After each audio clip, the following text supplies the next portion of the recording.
Sanjay, what do I talk about? How many of you think you don't have a conversation to start? Be honest, I'll give you my conversation then. Okay, so I'm going to show you presentations.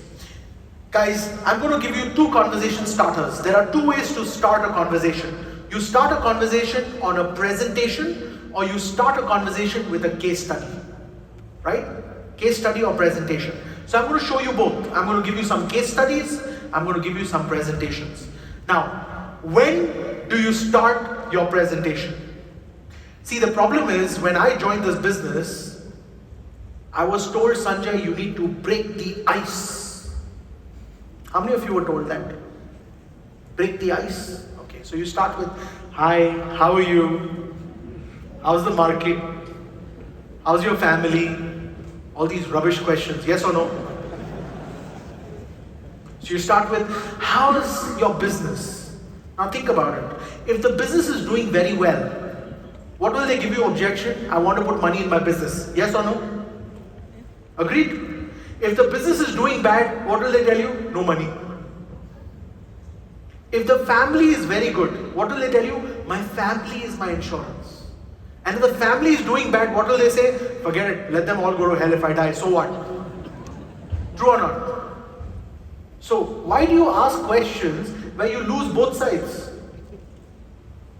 Why do you ask that question? You see, when I joined this business, they said, Sanjay, do fact finding. So I started fact finding. Can we do fact finding together? Yes? Okay, so let's do fact finding. What are the questions you ask when you do fact finding? You can shout the answer, don't worry, you're not loud enough. Shout. What do you ask? Age. What else? What's your occupation? Yes. What else? Salary, income and expenses. What else? Assets and liabilities. Okay, what else? Health. How is your health? Very important. If your health is bad, go to hell. What else?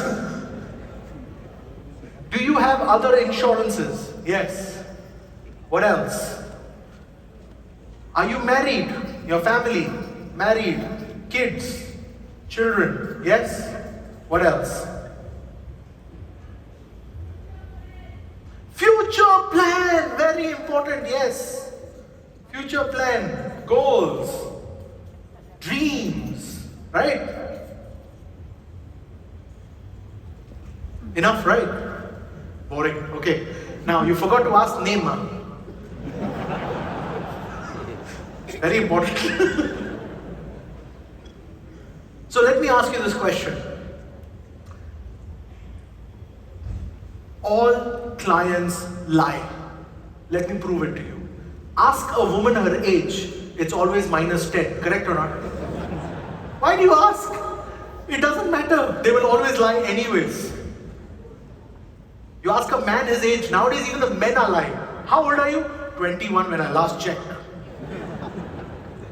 Yes or no? Why do you ask the age? What difference does it make? You're young or old, you will still die. Yes or no? Okay, you're a doctor, lawyer, engineer, you will still die. Correct or not? Why do you care? Does your advice get affected if it's a doctor? No. Your advice doesn't change. Income. You ask a man his income, it's always multiplied by 2. Why do you ask? By the way, we found a study.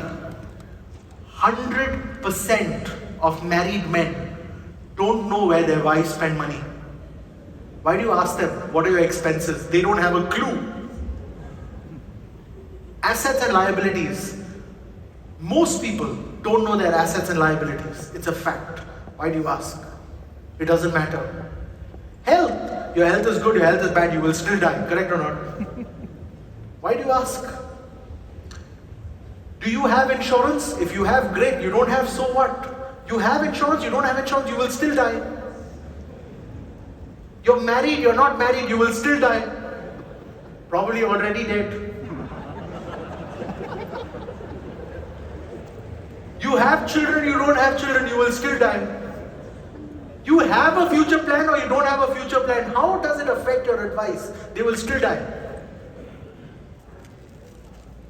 They have a goal in life. If they don't have a goal, they will still die.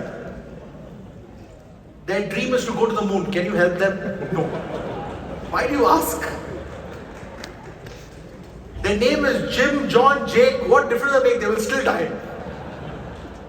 So why do you do this? Compliance. It has nothing to do with sales. This is a compliance requirement. So please don't stop doing it. You have to do it. But after they agree to buy, if they don't want to buy, why are you asking them all these questions? How many of you want to see an education planning presentation? How many of you do education planning? Okay, I'm going to show you my 2-minute education planning presentation.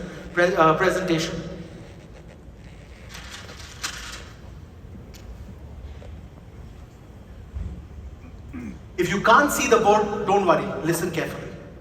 Mr. Client or Miss Client, you have 2 options. Today, when your child is born, at the age of 18, you will need money. Now you've got 2 options. Option A, you save money and you earn interest. Option B, at the age of 18, you borrow money and then you pay interest. Which one would you like? A or B? I don't care what you say. If you say A, great, sign here, move on. If they say B, okay, next, just like a doctor. When you go to the doctor's clinic and the doctor write you medicine and you tell the doctor, no, I will not take. What does the doctor say? Okay, next. Did I ask you how old are your children? Did I ask you how old are you? The problem is, when we were taught education planning, we were told to remove a brochure. Let me ask you some questions. Where would you like your children to study? Local or international? Yes or no? Okay, international. I want my kids to study international. Okay. What would you like them to study? How the hell do they know? But okay, what would you like your children to study? Medicine, engineering, finance? What would you like them to study? Hey, I want my child to be doctor. Okay. You know the cost of education today is $100,000 per year if your children go to America to study. After 15 years, at 3% inflation, it's going to be $1 million. Yes or no? You scare them so much, they end up saying, forget it, they don't need to study.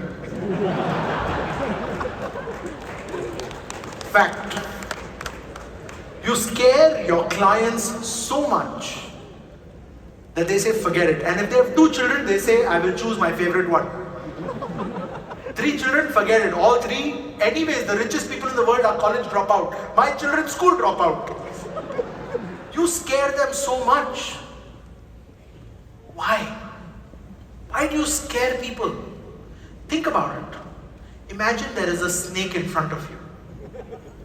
Right? Imagine there's a snake in front of you. There are only 3 things you will do. If you're scared of a snake, there are only 3 things you will do. Number 1, you will run away. Yes or no? Number 2, you will get frozen. You cannot make a decision. You're like, go away.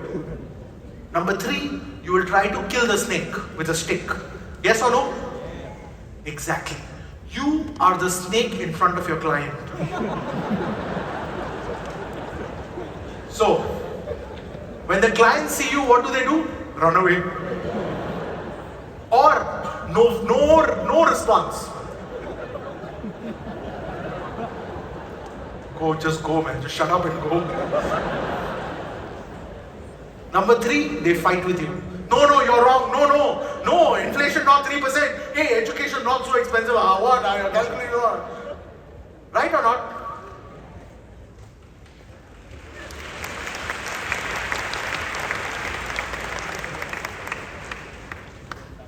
Fear is the wrong motivation. Fear is the wrong motivation. happiness should be your motivation. Think about it. We all buy a house bigger than we can afford. Why? Makes us happy. We all buy a car bigger than we can afford. Why? Makes us happy. We all spend more money when we are traveling, even more than our budget. Why? Makes us happy.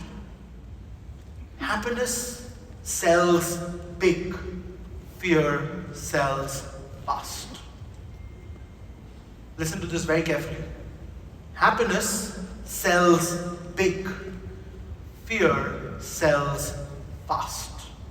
If you are able to scare your client, you'll probably get a quick sale, but it'll be a small sale. But if you give happiness to your clients, you will get a big sale. So today, I want you to learn my presentations and realize how to make them happy. All right? Think about it. Think about it. How long did this presentation take? 2 minutes? Yes? So when you meet someone in a coffee shop, what do you do? So let's say I meet you in the coffee shop. What will I say? Hey, it's so good to see you, man. You know what? I was just in a conference. He told me something absolutely crazy and I didn't think about it. You know, you only have 2 options in life. Option A, option B. If your child is just born at the age of 18, you've got option A is you save money and you earn interest. Option B, your children when they're 18, you can borrow money and pay interest. Hey, which one would you choose, huh? Which one would you choose? Let's say they say A. I also thought the same. Fantastic, man, you're intelligent. You know what? Simple formula. 5% of whatever you earn, save for your kids' education. That's the formula. 5% of whatever you earn, save for your kids' education. That's the formula. Hey, who gave you that formula? Let me ask you a question. How much water should you drink every day? How much water should you drink every day, guys? 8 to 10 glasses. Who told you that? Everyone knows. How many steps should you walk every day? 10,000 steps. Who told you that? Everyone knows. How much money should you save for your kids' education? 5% of whatever you earn. Who told you that? Everyone knows. Only you don't know.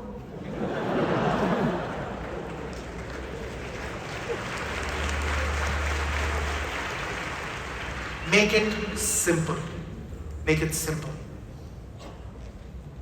You want to learn my father's presentation? End of conversation. After this, you can sit and chit chat. No problem. First, do your presentation, then do your ice breaking.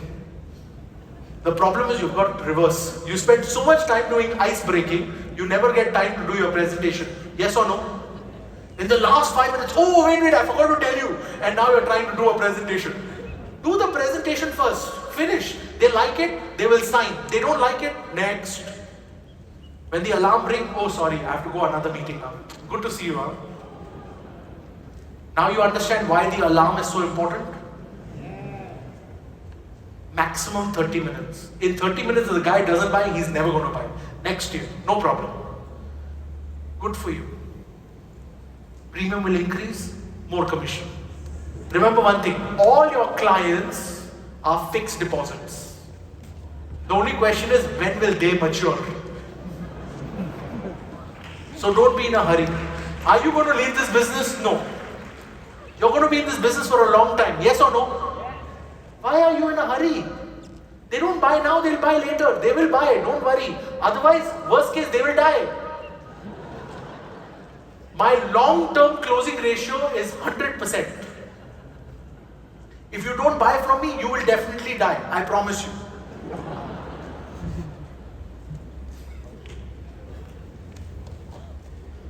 One more presentation, quick one.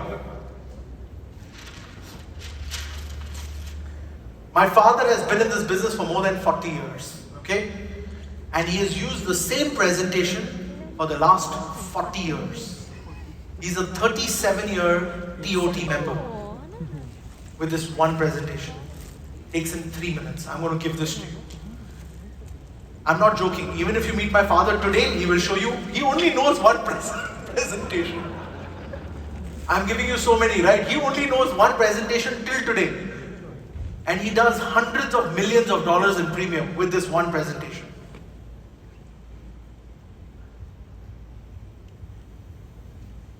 Everyone in the world falls in 4 categories: luxury, comfortable, poor, hand to mouth, and last one is charity. Now let's say today your family is comfortable. The reason why your family is comfortable is because we call this man at work. Somebody is working to make sure that the family is comfortable. If the man at work is removed, this family will immediately fall down to charity. Charity from friends, family, brothers and sisters, they will fall down to charity. So I immediately need to put a pump of money to make sure this family stays comfortable. Because if there's no man at work, we need money at work. And the simple formula to know how much money at work you need is 10 times of your annual income. That's the formula. That's it. Now, if you already have this money, keep it aside. If you don't have this money, don't worry. I'll create for you right now. That's it.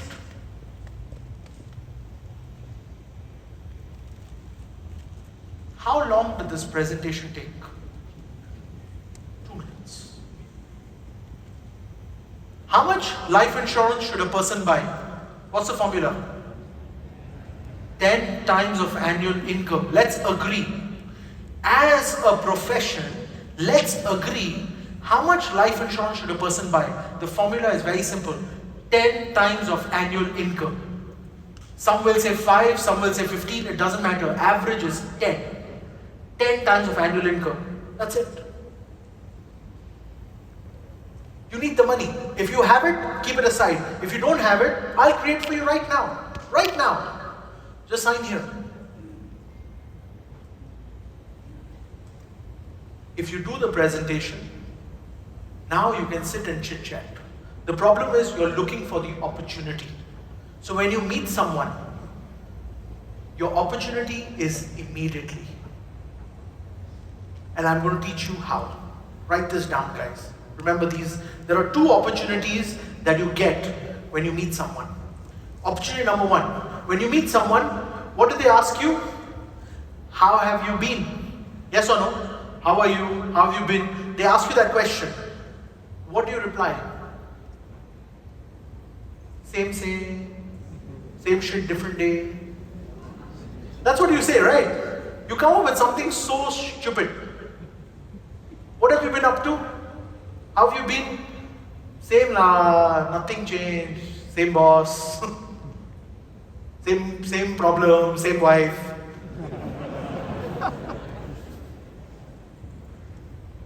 So you come up with very, very rubbish answers. When someone asks you how have you been, that's your opportunity to do a presentation. So if you ask me, Sanjay, how have you been?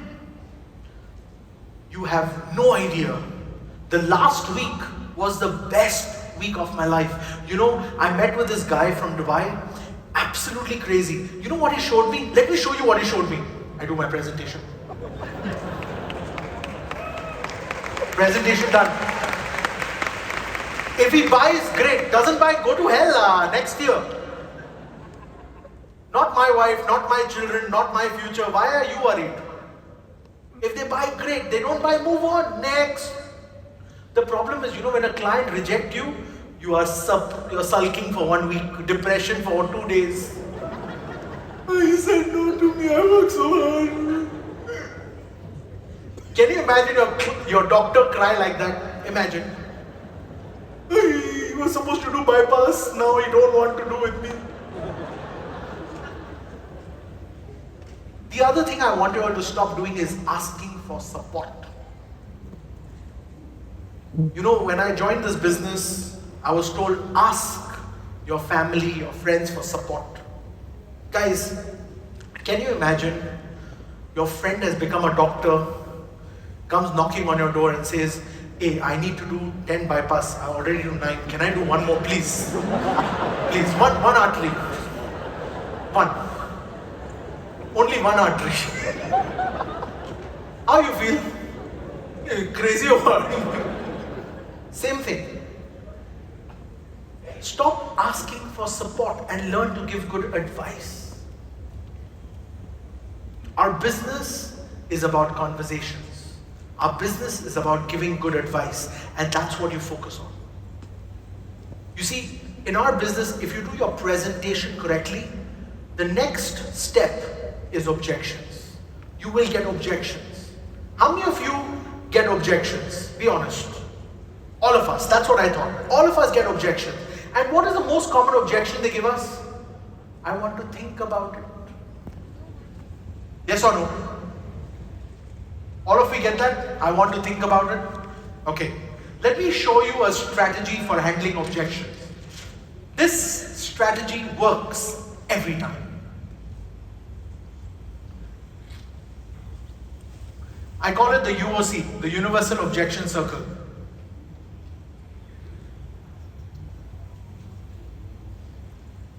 Acknowledge the objection. When they tell you, Sanjay, I want to think about it, acknowledge it. Tell them, Mr. Client, when it comes to matters of life and death, yes, you should think about it.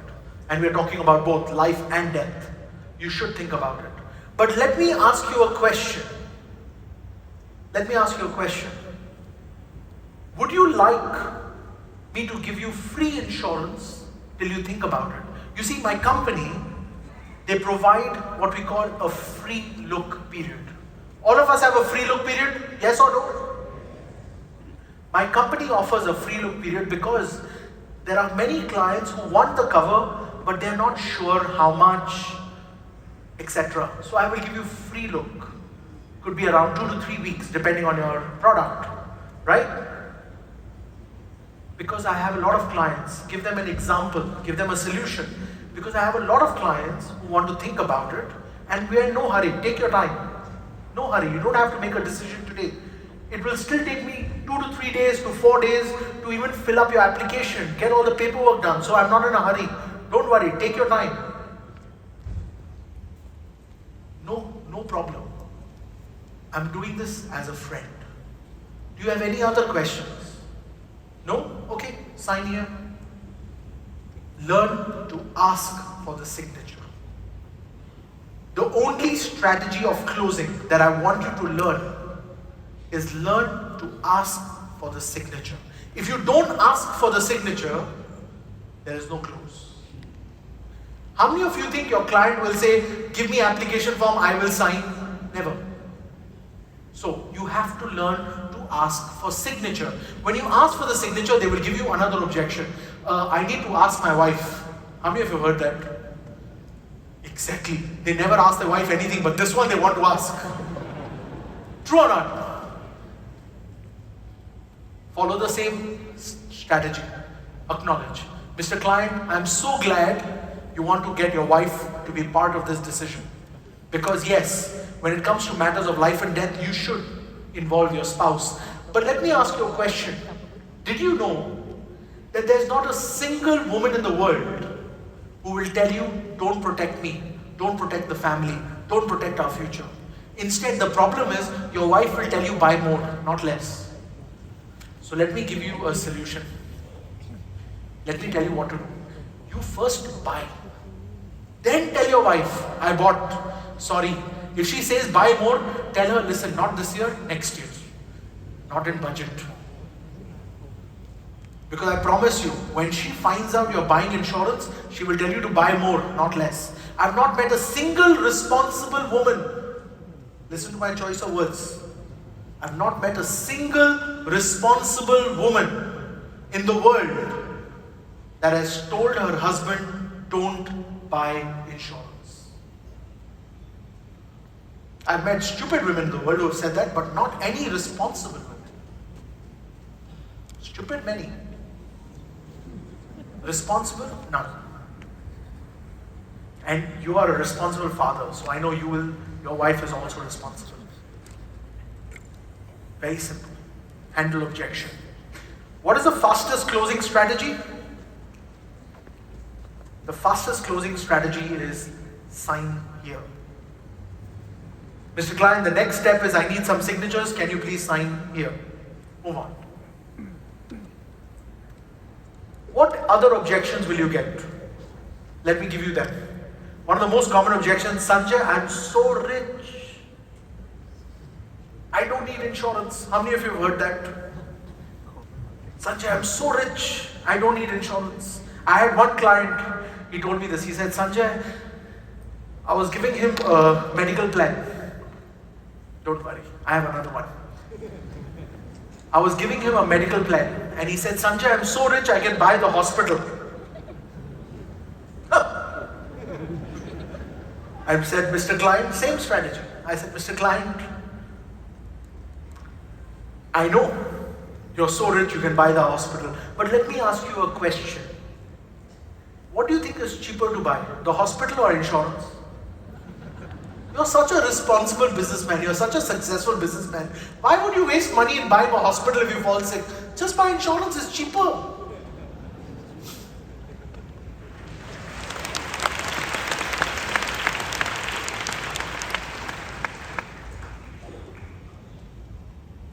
I've not met a single person in the world who doesn't need insurance. I had another client, he said, Sanjay, I'm so rich. I'm so rich. I don't need insurance. So I told him, I was like, Mr. Client, let me ask you a question.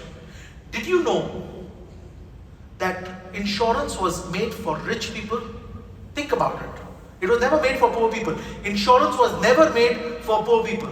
I'm going to prove it to you right now. You have a bicycle and you have a car. Which one do you insure? The car. You don't insure the bicycle. Mr. Client, are you a bicycle or a car? Insurance was only made for rich people. Think about it. It was made for the rich, by the rich, to stay rich. It was never made for poor people. Problem is you sell to the wrong people. Think about it.